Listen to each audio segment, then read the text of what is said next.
Hello friends, ഹരിയാണ് കേട്ടോ. അപ്പോൾ നമ്മൾ ഏറ്റവും ട്രെൻഡിങ് ആയിട്ട് പോയിക്കൊണ്ടിരിക്കുന്ന ഒരു മെറ്റീരിയലാണ് ഇപ്പോൾ അക്രലിക് കേട്ടോ. കിച്ചണിലെ ഷട്ടേഴ്സൊക്കെ ഇപ്പോൾ മിക്കവാറും എല്ലാവരും അക്രലിക്കാണ് ചെയ്യുന്നത്. ഇതിൻ്റെ ഫിനിഷിങ് കണ്ടു കഴിഞ്ഞാൽ എന്തായാലും ആൾക്കാർ ഇത് തന്നെ എടുക്കുക. വളരെ എക്സ്പെൻസീവ് ആയിട്ടുള്ള ഒരു മെറ്റീരിയൽ കേട്ടോ. ആൻറ്റി സ്ക്രാച്ച് എന്നൊക്കെ പണ്ട് വരുന്നുണ്ട്.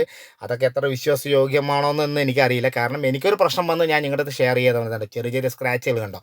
ഒരുപാട് പേർക്ക് ഇതേപോലത്തെ പ്രശ്നങ്ങൾ വരുന്നുണ്ട്, പക്ഷേ ആരും ഷെയർ ചെയ്യുന്നില്ല. പക്ഷേ ഈ മെറ്റീരിയൽ, ഇത്ര എക്സ്പെൻസീവ് ആയിട്ടുള്ള മെറ്റീരിയൽ നമ്മൾ എടുക്കുമ്പോൾ വളരെ സൂക്ഷിക്കുക.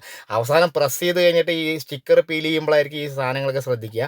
അപ്പോൾ നമ്മൾ നന്നായി ശ്രദ്ധിച്ചിട്ട് നോക്കുക. ഇതിൻ്റെ ബാക്കിലൊരു ലൈറ്റ് ഫിലിം കോട്ടൺ, ടെഫ്ലോൺ പോലത്തെ ഒരു കോട്ടിങ് ആട്ടോ. ഫ്രണ്ട് അപാര ഫിനിഷിംഗ് ആണ്, ഈ ബാക്കിലാണ് ഇതിൻ്റെ ആ കോട്ടിങ്. നമ്മൾ പെട്രോളിയം ബേസ്ഡ് പ്രോഡക്റ്റ്, അതായത് ഹീറ്റെക്സ് പോലുള്ള പ്രോഡക്റ്റൊക്കെ ഉപയോഗിക്കുമ്പോൾ എന്തായാലും സ്ക്രാച്ച് വരും. ഇതിപ്പോൾ ഒന്നും ഉപയോഗിച്ചിട്ടല്ല, ഇത് റോള് നമ്മൾ മൈക്ക റോൾ ചെയ്ത്, ലാമിനേറ്റ് റോൾ ചെയ്ത് വരുന്ന പോലെ റോൾ ചെയ്ത് വന്നപ്പോൾ ആ സ്ട്രെച്ച് കൊണ്ട് സംഭവിച്ചാണെന്ന് തോന്നുന്നു. കാരണം മുകളിലൊന്നും അതിൻ്റെ ഒരു മാർക്കോ കാര്യങ്ങളോ ഒന്നുമില്ല, അതിന് ഉള്ളിലാണ് സ്ക്രാച്ച് വന്നിരിക്കുന്നത് കേട്ടോ. അപ്പോൾ ഈ ഷീറ്റ് മൊത്തം വേസ്റ്റായി. കാരണം ഇത് നമുക്കിനി എന്തായാലും പ്രസ് ചെയ്യാൻ പറ്റില്ല. മുകളിൽ എന്തെങ്കിലും ആണെന്ന് വെച്ചാൽ നമുക്ക് എന്തെങ്കിലും ചെയ്ത് നോക്കാം. അപ്പോൾ അതൊന്നും ചെയ്യാൻ പറ്റില്ല. അപ്പോൾ എക്സ്പെൻസീവായ മെറ്റീരിയൽ എടുക്കുമ്പോൾ വളരെ സൂക്ഷിച്ച് ഉപയോഗിക്കുക.